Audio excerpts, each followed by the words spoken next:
Good morning, boys and girls. I'm Mr. Ruhbarb. Welcome to Mr. Ruhbarb's Carpool University. Today's subject is the American economy. All right. If your mommy and daddy are grumpy lately, it's probably What? because Well, just go ahead. probably because Attaboy. America is in the middle of what we call a recession. Everybody caught up? Yeah, we're ready to go. That means money is hard to get right now. So everybody's in a bad mood about the future.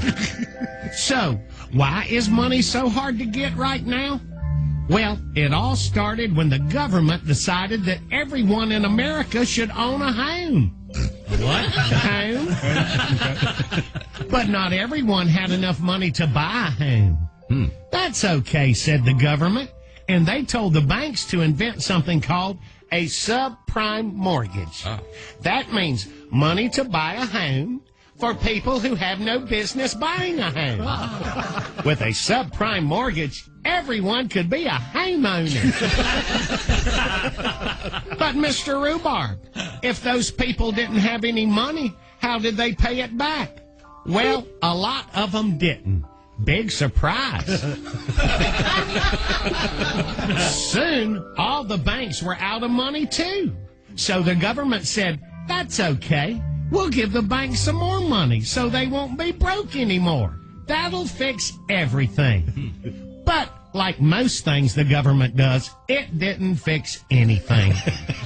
Before you know it, everybody was so scared about money that even the people who had money stopped spending it.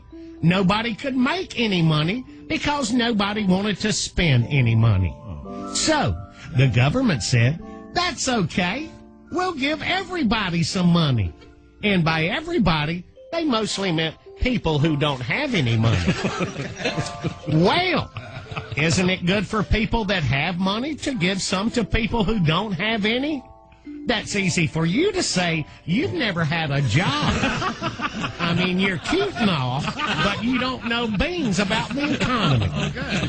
You see, the economy is sort of like a big swimming pool that's leaking water.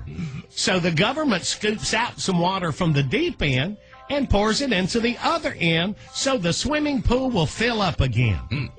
Of course, what the government really does is take water from the deep end, pour it on the ground, and hope the ground will turn into a swimming pool, too. Does it work? What do you think? So, how can we get more water for our swimming pool? Well, at first we'll get some buckets and borrow some water from the Chinese guy that lives next door. But the Chinese guy's pool is leaking, too. So one day he'll say, screw you, get your own water. Some of you say, hey, why don't we get some guys with shovels to dig a well and find new water? That's a very good idea. But the government doesn't have any shovels. All they have is buckets. That means the government is really good at scooping water out of the pool, but lousy at finding new water to put back in. The good news is your mommy and daddy won't have to worry about all this forever, because by the time the water bill comes, it'll be your problem. In other words, you might want to start learning how to use a shovel. That's it for Mr. Ruhbarb's Carpool University. This is Mr. Ruhbarb saying this is